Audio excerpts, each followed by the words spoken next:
በስመ ሥላሴ ስም በስመ አብ ወወልድ ወመንፈስ ቅዱስ አሐዱ አምላክ አሜን። ሰላም ክርስቶስ ይብዛላችሁ። እንደምን ዋላችሁ? እንደምን አረፈዳችሁ? እንኳን አደረሳችሁ ለሰሙነ ሕማማት።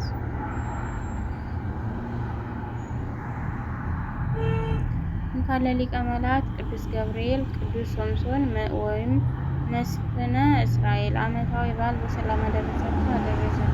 በስመ አብ ወወልድ ወመንፈስ ቅዱስ አሐዱ አምላክ አሜን። ቅዱስ ገብርኤል ሊቀ መላእክት ቅዱስ ገብርኤል ከሰባቱ ሊቃናት አንዱ በራማ 40 በሚባሉ 10 ነገደ መላእክት ላይ የተሾመ በመጀመሪያዋ የፍጥረት ቀን መላእክትን ያጸና ቅዱሳንን ሁሉ የሚረዳ ሰለስቱ ደቂቅን ዳንኤል ሶስናን ከሞት ያታደገ ታላቅ መልአክ ነው። ከምንም በላይ ግን ቅድስት ቤተ ክርስቲያን ቅዱሱ መልአክ መጋቢ ሐዲስ ብላ ታከብረዋለች። ቅዱስ ገብርኤል የስሙ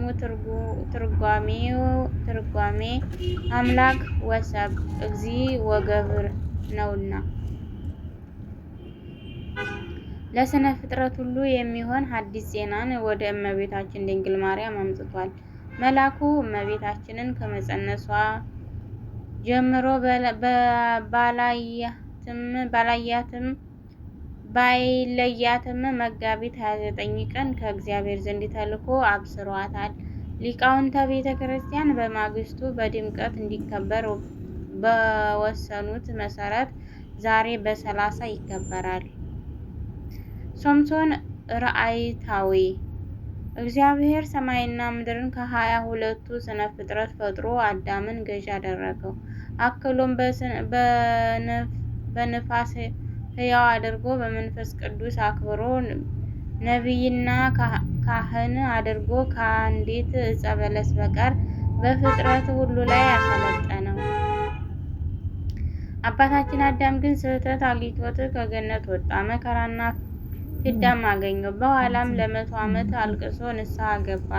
ጌታም ንስሐውን ተቀብሎ ከልጅ ልጅ ተወልጄ አድንሃለሁ የሚል ተስፋ ድህነትን ሰጠው።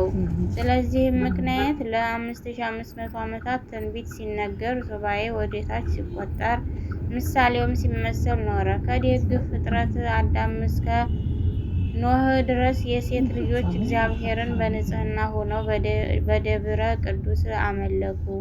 ትንሽ ቆይተው ግን ስለተቀላቀሉ ከቃየል ልጆች ጋር በማየ ድምሳሴ ጠፉ። በጻድቅ ሰው ኖህ የተጀመረው ትውልድም እግዚአብሔርን ለመዘንጋት ጊዜ አልፈጀበትም።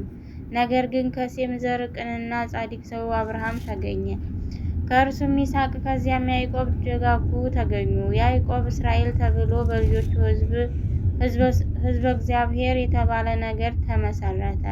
በተስፋይቱ ምድር በከነዓን እንዳይኖሩም ረሃብ ምድረ ግብፅ አወረዳቸው። በዚያም ለ215 ዓመታት በጭንቅ የባርነት ሕይወትን አሳለፉ። እግዚአብሔርም ስለ ወዳጆቹ አብርሃም ሲል እስራኤልን አሰባቸው። የዋህና ጻድቅ ሰው ሙሴን አስነስቶ እስራኤልን ከግብፅ ባርነት አዳናቸው። ይኸውም በጸናች እጅ በበረታችም ክንድ በ9 መቅሰፍት፣ በ10ኛው ሞተ በኩር፣ በ11ኛው ስጥመት ግብፃውያንን አጥፍቶ ነው። በየመንገዱም ጠላቶቻቸውን እየተበቀላላቸው ነው። ከዚያ ዘመን ጀምሮ እስራኤል በመሳፍንትና በካህናት የሚተዳደሩ ሆኑ። አስቀድሞ ሙሴ በምስፍና አሮን በክህነት መሯቸው።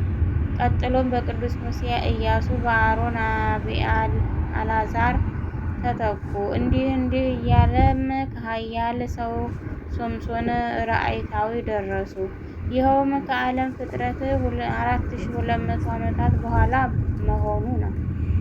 በጊዜው እስራኤል ጣዖትን እያመለኩ እግዚአብሔርን ስላሳዘኑት ለጠላቶቻቸው አሳልፎ ይሰጣቸው ነበር። የአካባቢው መንግስት እነ አሞን፣ አማሌቅ፣ ኤሎፋሊ ስንኳ ያኔ ዛሬም ቢሆን እንደምትመለከቱት ዶሮና ጥሬ ናቸው።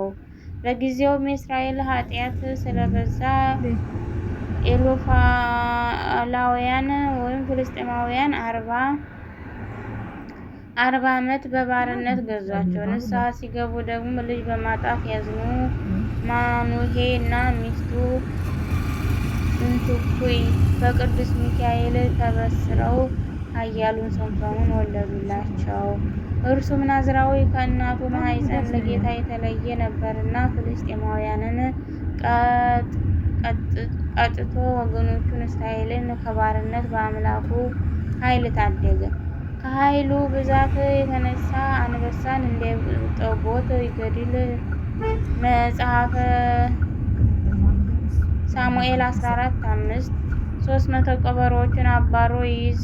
መጽሐፈ ሳሙኤል 15:3 በብረቱ ገመዶች ሲያስሩት እንደ ፈትል ይበጣጥሰው ነበር። መጽሐፈ ሳሙኤል 15:14 በአህያ መንጋጋ ሺህ ሰው ይገድላል። መጽሐፈ ሳሙኤል 15:15 ጠባቂዎችን ከነመቃናቸው ተሸክሞ ይወረውር ነበር። መጽሐፈ ሳሙኤል 16:3 ውሃ ሲጠጣም ከአህያ መንጋጋ ላይ ፈልቅቆለት ጠጥቷል። መጽሐፈ ሳሙኤል 15:18 በፍላጼውም ግን ደሊላ በምትባል ሴት ተታሎ ምስጢሩን በመግለጡና ፀጉሩ በመላጨቱ ኃይሉን አጥቷል። ጠላቶቹም ዓይኑን አውጥተው መዘባበቻ አድርገውታል። በፍጻሜው ግን ኃይሉ እንዲመለስ ፈጣሪውን ለምኖ አሕዛብ ለጣዖት በዓል እንዲተሰበሰቡ የአዳራሹን ምሰሶ አፍርሶ አጥፍቷቸው አርፏል።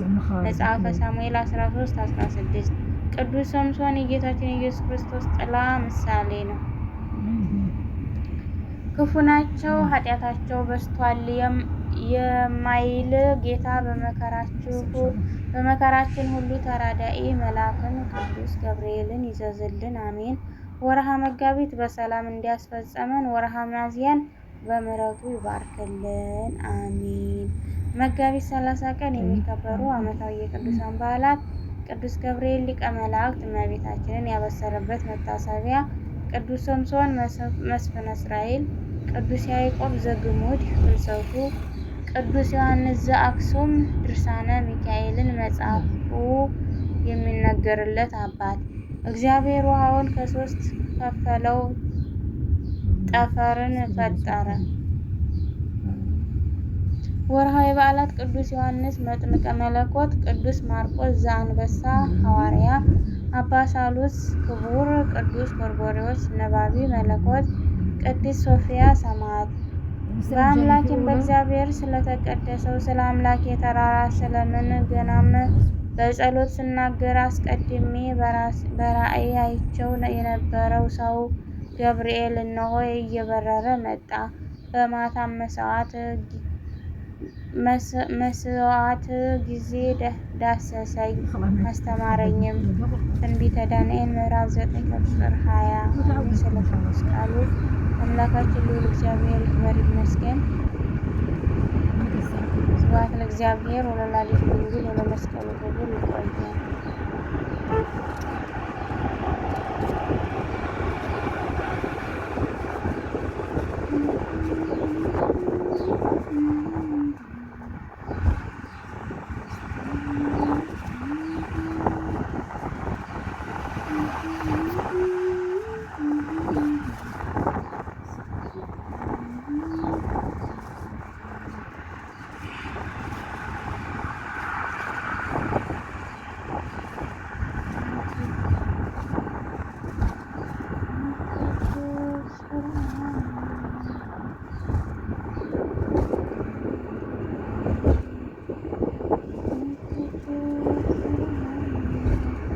በየቀኑ ወደ አንተ እንጮኻለን።